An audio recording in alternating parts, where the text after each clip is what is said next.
feel like we should start the show today, Johnny, with taps being played, because as quickly as they came into our lives as a sponsor, they're now no longer a sponsor of this particular podcast. Welcome in, by the way, to the Too Good for Radio podcast. Mike and Molson here. And our sponsor, Butt Drugs, right, from in Indiana, a fine, independent, small mom-and-pop business, decided with their last bit of money that they had left over to sponsor this program. They have now closed the doors. There'll be no entry back into Butt Drugs. Turns out they had such little faith in us, they actually went out of business back in April. Oh, wow, before they even became sponsors. I was like, you know what, we've got it. We have to appear bankrupt, so let's get this money off the books. We were part of a money laundering scam? Pretty much so. I think we finally made it in the podcast world, right? Katie Butt Beckert said, you can't hyphenate Butt Beckert. Said this is a decision that did not come lightly. Butt Drugs has been serving our community for over 70 years. She's a third-generation owner. Third-generation Butt? Katie Butt, her grandparents started the pharmacy in 1952, known on Chestnut Street. Boy, this whole thing is just offensive. It really is. Chestnut. Hey, did you go down to Butt Drugs on Chestnut? Can you put your chestnut on Butt Drugs? Opened as William H. Butt Drugs. That sounded at least dignified. Then her father turned it into Butt Rexall. That sounds like a bad porn name. It's starring Butt Rexall. When I took over and purchased it for my father, we legally changed it back to Butt Drugs, keeping it simple. Butt was the given name. You make it what it is. You make life what it can be. Have fun with it. The business used to use the family name in commercial jingles with other clever puns. Butt Drugs. According to Butt Beckert. And she said the shop has been known for its old-fashioned soda fountain and prescription pickup in-store in the rear. Yes. People travel from all over just to get their I Love Butt Drugs shirts from them, but no more. The store is permanently closed.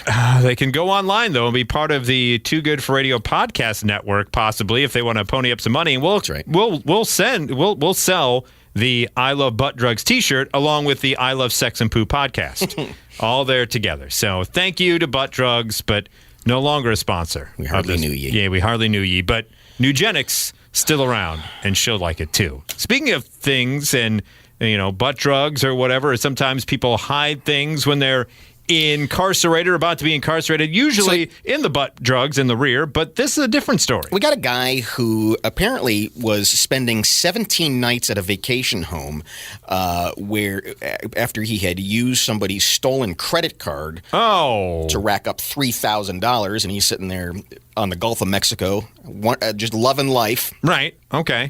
Cops pull up and arrested him. They found numerous driver's licenses, checks, social security cards, credit cards, and debit cards, all in different names. Oh, man. Apparently, he was buying all of your names right off the internet. They take him to jail. And they use it, and he was using it for a vacation home. Yes. So he would steal your identity, and while you're working your ass off, he would be sitting there on vacation. So they're booking him into jail, and the cop says, I just need you to know that if you have any sort of contraband on you, tell me now. Right. Otherwise, you're going to get hit with a felony. Yeah. Right, exactly. You're going to have more charges added on already. The guy said, I got nothing. Search away. That's when never a good idea. That's when, according to an affidavit, a jail deputy found a .22 caliber bullet lodged behind and underneath his testicles. I said, what? There was a .22 caliber bullet. Wait a second. He had a load in the chamber underneath his load in the chamber? Yes, a live .22 caliber round positioned underneath the suspect's testicles. It was confirmed that it had not been fired and was still a live round. A few things here that pop up immediately of what were you hoping to accomplish smuggling one bullet under your nut? And also, I mean, how sticky was where he was at that it never fell out? You know what I'm saying? Like, how much extra nuttage did he have, and how tight were his pants? Yeah, it was an ample sack. It would have to be an ample. Well, you would have to be a tight sack, right, for it to stick underneath there. I don't know the ins and outs, but he'd have to be wearing some type of boxer briefs or Speedos. You know the last scene in Die Hard when Bruce Willis reaches behind his back and he's got a gun taped maybe that's what he was going for? I think that's probably what it was. That was his last. He was going to just reach right up in there and throw a bullet at somebody. Into his gun, or throw it into something. Freeze, or I'm tossing this nut bullet at you. Or he would helicopter it up, somehow it frees itself, and he'd use the the longer part to knock it up in the air into the gun. So when the cop found this, he was then hit with an additional felony for introducing contraband into a detention facility. I hope his nickname is Bullet Balls. It is now. Yeah, if it wasn't before, it is now. So kudos to you, Bullet Balls. We also have another funny name criminal. Well, and this is also just a horrifying situation where a woman gets into her car and apparently some homeless guy just decided he was going to sleep back there. The woman told police that she had just left her friend's house, didn't notice anything out of the ordinary, and just got into her car. A short time later, a light came on in her car when she was driving. So there she's driving in the dark, it's late. All of a sudden, a light comes from the back seat. That's got to freak the hell out of you. As she looked into the back seat, she was surprised to see a man hiding with a coat pulled over his head. Was he checking his phone or something? I'm trying to think what lit up. Oh, you know what lit up. Yeah. If he was just trying to get in the back seat, you know what was happening there, my friend. The woman told police she was extremely frightened and began driving erratically, which caused the man to fall out of the back door. What? She was like, zigzag, go! Yeah. They can't hit a moving target. So yeah, she freaked out. The car's swerving. Apparently, he didn't latch the door or something. Well, maybe he's trying to escape because he didn't want to get arrested. So he tucks and rolls. Above. Yeah. So he goes tumbling out the door onto the road. And good on her, by the way, to be like, all right, well, I'm not going to allow them to jump me. I'm going to get the element of surprise. I'm going to start driving erratically. And if nothing else, I'll get pulled over and the cops will help me out. Following a brief investigation by officers, they found the suspect, 36-year-old Jailton Don Santos. He already had jail in his name. Jailton Don Santos. And he's arrested and charged with breaking and entering into the vehicle. Luckily, he wasn't like Stabton or Shipton. No one wants that. Yeah. Doesn't he sound like someone to be on like a 1980s soap opera? Who is the villain? Oh, no, it's Jailton Dos Santos. Police did not give any indication as to why Jailton was in the woman's car, or what his motivation might have been. Apparently, the victim was lucky to escape being physically unscathed. They took the opportunity to, quote, remind everyone that you make sure that you lock your unattended vehicles, especially at night, and always look in the back seat for men with jackets over their heads. Which is never a good look. Anytime you're trying to hide, you know you're probably doing something wrong, unless you're a child playing hide and seek. If you're in the back seat of someone's car with a jacket over you, chances are you're doing something nefarious when it comes down to it. And so, yeah, he could have just been some sort of wandering hobo who was looking for a place to sleep and check the handle and curled up in the back seat. So the next thing he knows, he has a car start and he's cruising down the road. I guess he was maybe frightened I'm too. sure he was. Like, I don't want people to know who I am. And like he threw the jacket over because he was using it as a blanket maybe. Jailton can't go to jail again. No, not again. Not Jailton. Not more jail for Jailton. No jail time for Jailton. Don't want that to happen. I was named Jeff all my life until I went to jail so many times. He just called me Jailton. I don't want to see bullet balls again. I ran into that guy last time. And he tries to show me the same trick over and over. That's a terrible stay. It is here, the Mike and Molson Too Good for Radio podcast. In case you just tuned in. Yeah, exactly. We'd like to take a break. Thank our sponsor, Nugenics, and our non-sponsor, Butt Drugs. We barely knew you. You started this in the middle. This is what you're Yes, exactly. If you're just coming in and going, I like to fast forward 5 minutes in. I don't listen to all the spiel of these idiots.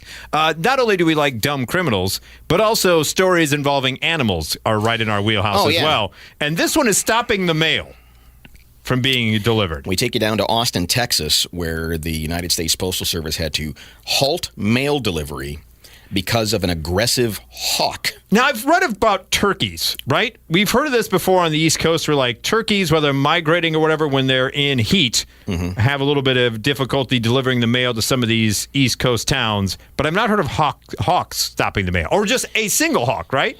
Alfred DeBarrio says, imagine walking out of your house and knowing that you're going to get punched in the back of your head by an animal with large talons. It's not ideal. No, not at all. The tree in front of his home has been adopted by a neighborhood hawk that is particularly protective of its nest.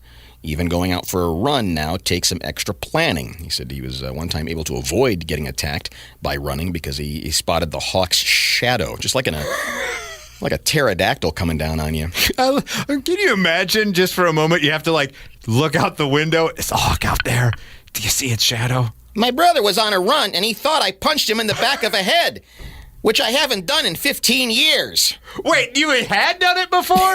That seems a little fraught with peril, punching someone while they're running. Yeah. I've always been able to dodge it. I just kind of go underneath my awning or run into my car. The construction guys get dive bombs on their hard hats. So you sit there and you hear a thump on your hard hat. Bump.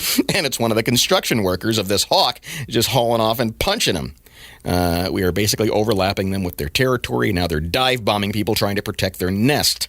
Because we've had such a severe winter over the past several winters as possible, we've lost a significant enough canopy that the birds have to look for different spots to build their nests.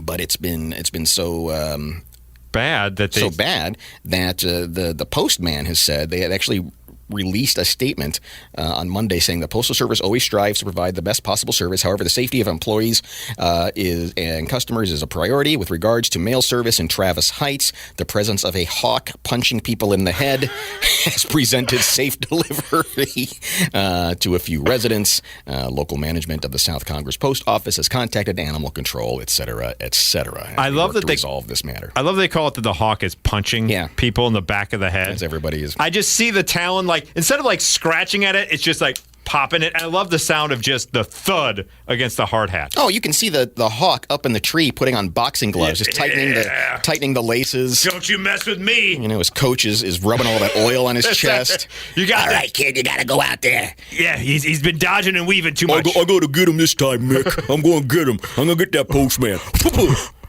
Down the town! Down the town! Great Rocky you reference. Cut me, Mick. I can't see. I don't want to cut you, kid. You can cut it with your talons. I'd rather punch him in the back of the head. There goes the jogger. I'm going to punch him. I just love to see sparrows as his corner people. Yeah. Like, take it. Get them. Get those freaking humans scaring us away all the time. Meanwhile, in Florida, they're also having some bird problems. And so to solve it, a person has been giving vasectomies to peacocks. Pardon me? I said... Come again? Can I say that after what you just said? Vasectomies to peacocks. And she'll like it too. Yeah.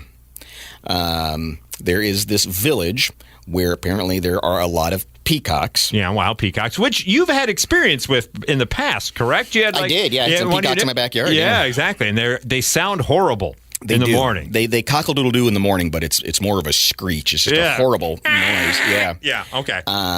And apparently, up until now, they have been protected by a local ordinance. You can't kill or trap peacocks.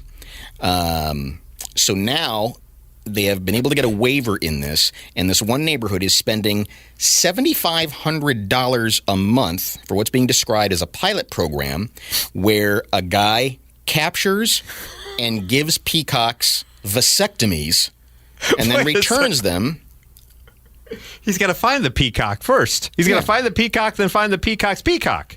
The hope is to slow the growth of a population that's both beloved for some of its plumage, but also detested for its daily habits. Yeah. They said the operation shouldn't upset the established peacock societal order. With vasectomies, male peacocks can still mate with female peacocks, peahens, and enjoy the benefits of still being a peacock without getting peahens pregnant. Without the pea little ones. Right. And this youth. And this guy is being really dodgy about it. How's he doing? Exactly. He says He traps the peacocks. They spend about 3 days with him in a pen located somewhere in Miami-Dade County.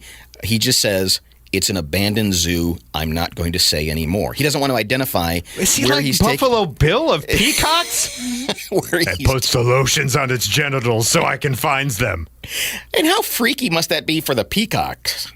3 days? Why is it a 3-day process? Well, recovery, you gotta... Okay, I guess. I don't know. The first day is getting to know each other. Be Right. like, hey, I'm just trying to help you out here. Don't worry. It's not going to mean you're less of a man, Mr. Peacock. But the Just- peacock is probably freaking out. Right. Well, what are you going to do? Are you going to barbecue me? Are you going to cook me? Are you going to turn me over a spit? No, I'm just going to give you a vasectomy. All right. Well, All right, I guess that's okay then. I guess that's Then I'll fine. just be back to being a peacock. Will my feathers still be able to pop right up? Yeah. Or is it going to take me a little bit longer? Only half of my peacock feathers going to show up. There's a peacock. Okay, you're going to give me a vasectomy. All right. Okay. Well, that's fine. That's fine. Yeah, exactly. I got these bags under my eyes. Do you think you Can might you do be able anything to else with that? pull those back? Or Could you put a bullet underneath there at all in case I need it? I just do the vasectomy. That's all it is. Where do they find this guy, by the way? I don't know. Who do you look up in the yellow pages That's for peacock that's vasectomy? That's a great question. I don't know. And can birds get vasectomized? Well, evidently. Is that a word? Vasectomized? Don Harris. Dr. Don Harris, the peacock vasectomizer, I think is what his website is. Look for that on NBC. SVU. Don Harris, peacock vasectomizer. Well, we're going to need new programs with the writer's strike. So Thank you for your service, sir. yeah, Don Harris. Staying with the outdoor theme, you have a strong stance historically with this, and rightfully so, of people going up mountains that don't need to go up mountains. Yes. Usually we find the dead bodies over in Everest. Right. But here, as of late, Colorado authorities are investigating what happened to 3, quote, mummified bodies a hiker found at a remote campsite deep in the Rocky Mountains. Okay. So this is on our soil. In a Facebook post, the Gunnison County Sheriff's Office said the hiker had contacted them on Sunday, July 9th, after discovering a, quote, heavily decomposed body near the Gold Creek Campground, which is located 27 miles northeast of the town of Gunnison. The next day, investigators from the Sheriff's Office and Forest Service personnel managed to locate 2 more bodies in the campsite, both in an advanced state of decomposition. Good Lord. The Sheriff's Office is withholding the deceased people's names pending notification of next of kin, but said it did not believe there was any ongoing danger to backpackers or local residents. Gunnison County Sheriff Adam Murdy told the Montrose Daily Press that there were no signs of trauma on the bodies. According to Murdy, 2 of the bodies were zipped inside a tent alongside personal belongings, tarps, and a long lean-to, while the third was located in some trees a short distance away. So they just up and died, and nobody went looking for them or couldn't find them. The report described the bodies as being, quote, fairly mummified. Fairly mummified? And authorities say they appeared to have been in the campsite for some time, possibly since last fall. How does that not put you off of outside adventures forever? Exactly. Murdy said it would take several weeks to complete an autopsy on the bodies and determine the cause of death. Whether they froze to death in the winter or the combination of starved or froze, that's what it sure seems like. Don't they have a list somewhere of people that they weren't able to find? And this goes to show you, if you are going to go outside, right, and do this adventurous stuff, stay on the beaten path. Yeah. Don't stray and be like, well, there's this one kind of tougher challenge path that's going through there. Yeah. Because 1, if you don't make it, you're not coming back. And 2, it's going to take a long-ass time for people to find you because no one goes on that path. And there are people back home going, I told him not to go out. He didn't come home. I ain't looking for him. And if you're the person who... Screw him. Yeah, screw that guy. I told him not to do this stuff. And if you're the hiker that found them, do you immediately then question the decision that you made of like, well, son of a bitch. You should. Like, I got to go back quick. Yeah. Because, and then, you have to call the authorities and be like, you're never going to guess. So, I went down the old Dead Man's Curve trail, and guess what I found? Dead men, including mummified, just mummified in a tent. They found the one, the person was like, good on them to not go any further. Yeah. They found the one decomposed body and go, nope, go on and call the authorities. And then you just have them zipped up. By the way, did they not like the third one who was outside the tent? They're like, nope, only have enough heat and food left for 2. Screw you. You got to fend for yourself. Yeah, or he's the dumbass that went for help or something. I don't know. Could be. I don't know what happened there. Yeah. But that's miserable, and there's nothing out there that you need to see. No, not at all. Speaking of which, Do we need to have these anymore? I saw a article about the world's longest yard sale beginning in August. Oh, yeah, this is a big deal. Yeah, in downtown Gadsden, Alabama, the event spans more than 690 miles of antiques, collectibles, entertainment, and more. Do you need garage sales or yard sales anymore in the 21st century? Don't we have enough ways to do that over the internet that you don't have to advertise your house to strangers? Yeah, I mean, what does Seinfeld say, that your house is just a place to keep junk until you give it to somebody else, or it's a holding place for junk? Yeah, it's Carlin's whole bit. It's like your stuff is stuff, but other people's stuff is shit. Yeah, but do we need the world's largest yard sale anymore? Well, we don't need any more new stuff, that's for sure. And maybe this is okay. I'm following your logic. Take me down the steps of that. I'm just saying, I think the planet has enough things for everybody. Whatever it is, whatever thing you need, yes, it exists right now. We don't need to make anything. Okay, so you're saying you can have yard sales to sell old stuff, but we need to stop making new stuff? Yes. Okay. I think that's what the yard sale is for. Like, if you need a set of plates, somebody's getting rid of a set of plates. Go take those. Okay, so you don't need to buy a new set of plates from a store. Don't even need to make new plates. Whoever is, we have enough plates in the world already? Okay. Wherever the plate factory is, shut it down. Shut down the factory. Shut it down. Shut it all down. Don't need that. Until we move plates around enough. You want a bike? Someone's always selling a bike. Yeah, someone is always selling a bike. We don't need to make bikes anymore. I'm just saying, there's plenty of things for everybody. And I understand decluttering and understand making some money. Most of us have too many things. I'm sorry, I'm in a rant right now. Most of us have too many things that we could give things to people who don't have things, and we'd still have enough things. Oh, I totally agree with you about the thingage. Yeah, we all have too many things. And so I understand the decluttering, and there's something that's still on the radio, which is not too good for it, and it's not quite entertaining. It's a guy who's on a certain station that talks about, you sell a bunch of stuff to make money to pay off other debts. That guy. Oh, yeah. And so I understand what you're doing with the yard sale and the garage sales, but I'm also saying you're inviting weirdos into your place of dwelling to know where you're at. Whereas if you just go on the internet, put it on a marketplace or whatever, or Google Buy or whatever the hell it is, you can meet at a third-party place someplace else instead of having ding-dongs like comb the neighborhood and know where you live. Have you ever had a garage sale? I have not had one. Well, yes, I take that back. We had one when I was like 15, and I contributed some baseball cards to it. And you're right. It brings out a very unusual breed of people. It does. People that you don't normally see in day-to-day society. Correct. People who are haggling over a 50-cent coffee mug. And I don't even think they want... Well, you take 25 cents for it? It's like, what the hell? It's 50 cents. And half of these people... What are you going to do with that extra money you saved? And half those people don't need the shit they're buying. They don't need the shit they're buying from you. They just want to haggle with someone. There's always inevitably those people who are just... The thrill of the hunt. And they'll just then go... And then they'll drive away. Or you have the Sanford and Son people who come in with their truck full of crap they got from the other garage sales. They've been going garage sailing, and then they were the original CrossFit people. Right. That just tell you everything about how great CrossFit is. They're the original CrossFit people. Like, see that table over there? Yeah. Nice table, isn't it? Yeah. $1.75. Exactly. Got $1.75 at a garage sale. Oh, great. So I wanted $3 for it. I got him down to $1. So what you're telling me is I have no backstory on this freaking table. I don't know what baby may have shit on it. I don't know what else is going on, but you got it for $1.75. I just don't think we need them anymore. We had one once, and mostly it was like kids' toys and clothes that we were just too much stuff. Right. And so we put an ad out there saying kids' toys and clothes. That's what we got. And we're going to start at 7:30. Please don't come early. All the usual disclaimers you have. So it's like 6:45, and I'm kind of getting things ready, coffee and doing this, and I hear ding dong. Because, you got these people out there, the hardcore people. Oh, they want to be there first. Before it's open to try to really get the good stuff. Yeah. So the doorbell rings, and I'm already mad. They're like on some secret list. They go through the newspaper or online ads. And I open the door, and there is this portly, weird looking, and he's just not shaven, and his hair is going in a bunch of different directions.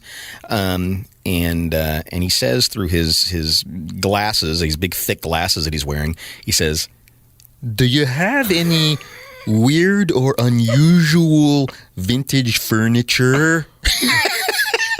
What an oddly specific It request. was very specific. Weird or Weirdo. unusual vintage furniture. No, it said kid toys and clothes ages 2 to 6. Pardon me, sir. Do you have any weird or unusual vintage furniture? Do you have any footstools that ladies' feet would have been on at some point? I have an odd fetish about things that I can't quite say out loud, but you know what I mean? Do you have any slightly damp bath towels that a woman used to use? Do you have any slightly old softcore Playboy S-type magazines? No, it says kids' toys and clothes. I'm looking for a chair mat that would have been under the bottom of a sweaty old woman. Do you have one of those? Do you have any plastic covers that your grandma may have put on a couch that someone may have sweated on in the summer of 1972? Do you have any drinking glasses that still have lipstick stains? That's my kink. And by the way, I now know where you live. If not, here's my business card. Call me when you do. Do you have any right shoes? I don't want the left one. I just want the right. Do you have any socks with just a big toe having a hole in it? I don't want any with the pinky toe hanging out. I'm a big toe only guy. Yeah, it brings out some unusual people that you don't normally see in society. Yes, so get rid of yard sales and you can sell it on the internet. Yeah. All right. Speaking of the internet, that's where I found this next no good deed story. Here it goes from Reddit here on the Too Good for Radio podcast. Hopefully you've been thoroughly entertained.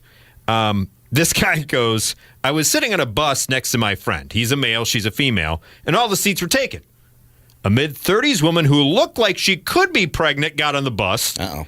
And I stood and said, you can have my seat. Doesn't say anything else, just says, you can have my seat. Right? Looks like she could be pregnant. He knows the foibles of jumping to that conclusion. Yeah. She then screamed at me that she was perfectly capable of standing and that she's not pregnant. Oh. I sat down again and we got off the bus. My friend called me an a-hole for assuming she was pregnant. Nobody, you offer a lady that. But I never told the woman I thought she was pregnant. Right. I just stood up and offered her my seat. The appropriate. Am I the a-hole in this No. story? No. I don't No. think so. Even if you thought in your mind he didn't verbalize it. Had he verbalized it, yes, he would have been the a-hole Yes. of being like, I see you're standing for two. Sit here. yes. If he had said, well, looks like you're pregnant. Here, have my seat. He would have been the a-hole. Do you have any oversized clothing worn by pregnant women who are lactating? Gross.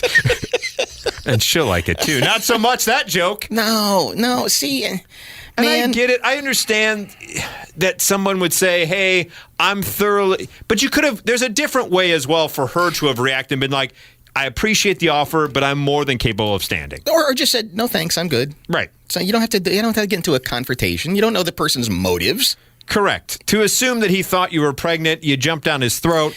Even if that was his initial thought, there's still that, okay, all the seats are taken, and a woman comes on, Yeah. whether they be looking like they're pregnant, not pregnant, whatever in between, 80 to 20. Mm-hmm. As a gentleman, you should offer them your seat. If they're the only person getting on the stop and everything else is, you can stand. You just stand and you offer the seat. Here's I've told you my Yes. my reasoning for door openings and seat givings and things like that. My reasoning is this. It has nothing to do with chauvinism or I'm better than you or you're too frail. It's very simple. Women have to have babies. And there's nothing I can do to do anything about that. And I don't ever want to have to go through that. Right. So the least I can do is open a door. I can't ever match what you have to go through to have a baby. So the least I can do, I'll just hold your door. There's nothing else I can do. Right. Or having to put up with people catcalling you or like, hey, sweet cheeks or whatever. So I'm trying. You got to shave your legs. Yeah. Yes. You got to and your pits and don't. everything else in between. Yeah. And you have to do that on the regular. Yeah. I can decide to not shave for 5 days and no one looks at me sideways, but you forget to shave your legs twice and some jackass is going to point it out to it. So I feel like I just need to do this is all I can do. I can't take it away. I can do this. It's the bare minimum I can do. Yes. So that's why we do it. And if you don't want, you just say, no, thanks, I'm good. Thank you. Or be like, I appreciate the effort, but I'm good. That's all you have to do. There's no need to be in a shouting match. So I don't want to say she was the a-hole in this. She may have had a bad day. You don't know the background. I don't think there's any a-hole in this. Do you have a flannel shirt worn by an angry feminist woman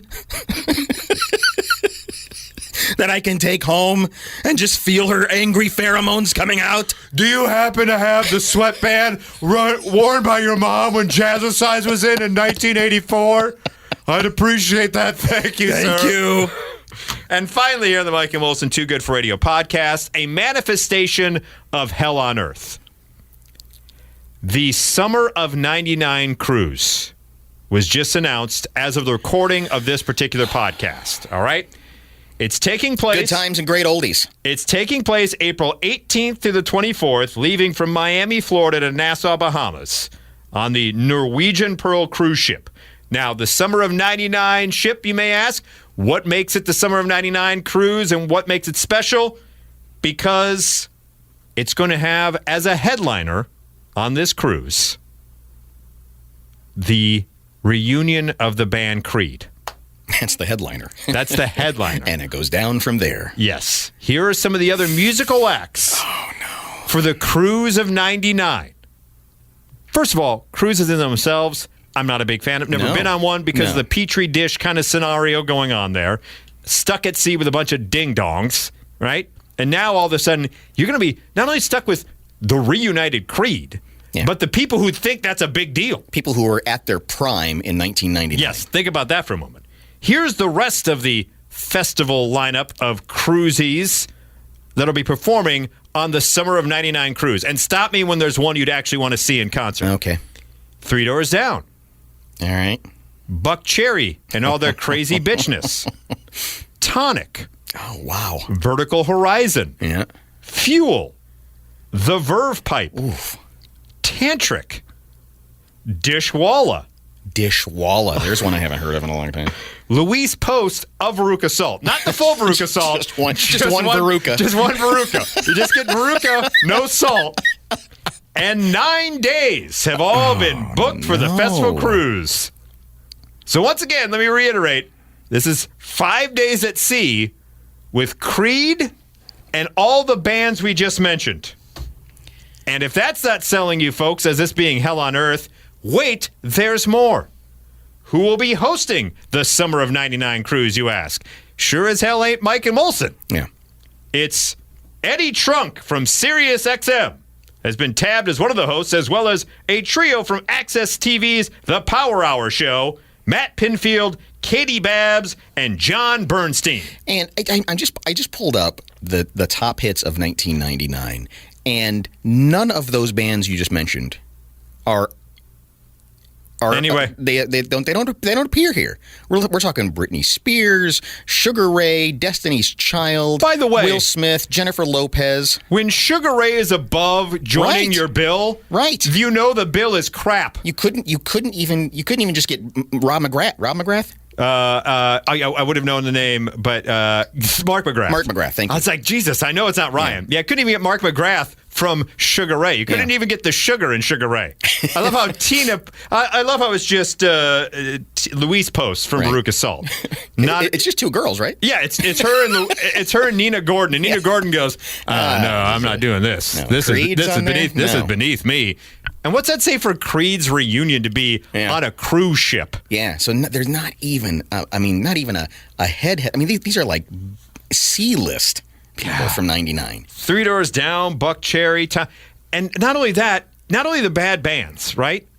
It's then the people who think those bands are good that you have to spend 5 days with them. Dude. Someone who's excited that Creed is reuniting and you're going to have 5 days with them on the ocean without anywhere to go. Buck Cherry alone in 1999 brought out some of the trashiest people The video, who you find it. identified with that song. The woman who walked down the aisle to Crazy Bitch. Remember that?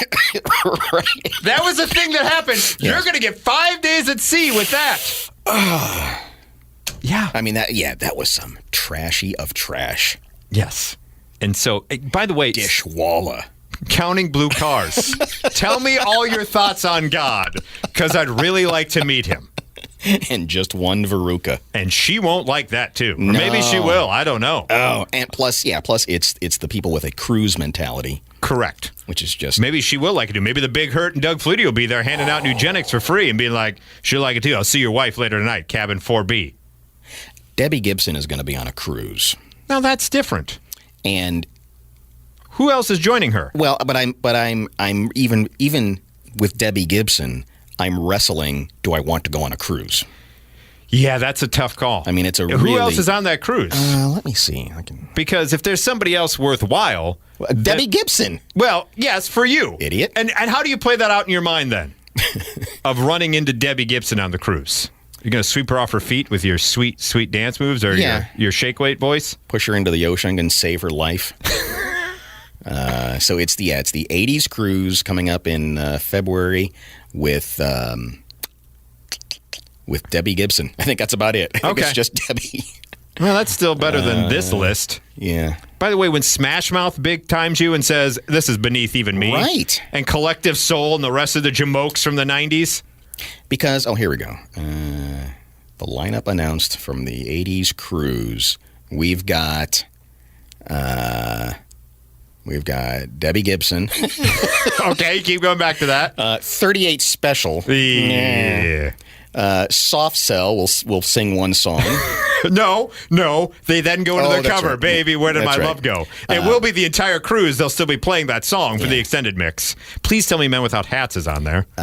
Air Supply. No. Sebastian Bach. Okay, that's an interesting choice with the rest of them. Stephen Pearcy. Of Rat. So again, not the whole rat. Just the Ra or the TT of the Rats. Our personal friend, Ray Parker Jr. Okay. There's a guy I'd like to drink with, by the way. He shared some stories. Another teenage crush of mine, Sheena Easton, is going to be on there. All right. So you get Sheena Easton. And she'll like it too, Wang Chung. Wow. Dance all days, buddy. Yeah. Everybody will Wang Chung tonight, including the Big Hurt. And Escape Club will be rounding out the... So those are your choices. You got the 80s I guess out of the two of them, I'd rather hang out with those folks. With Rat and Ray Parker Jr., or you can go on the 90s cruise with one Veruca and Dishwalla. And Buck Cherry. And also the Verve Pipe. Again, one-hit wonders. The Verve Pipe. Oh, my God. One song and off. But the Verve Pipe on a cruise, right? You're supposed to have a party atmosphere. Oh, you're right. And they're up there going, for the life of me. Yeah, you're right. I cannot remember. Oh, man. That brings the room down. Yeah. Like, what out of those bands? Not like Air Supply is going to get you dancing. True. But out of those bands, I guess really only Buck Cherry gets you rocking. Right? I mean, even Creed. Veruca had, I guess. But again, it's just a salt. It's a salt. They had Volcano Girls and Seether. That's all they had.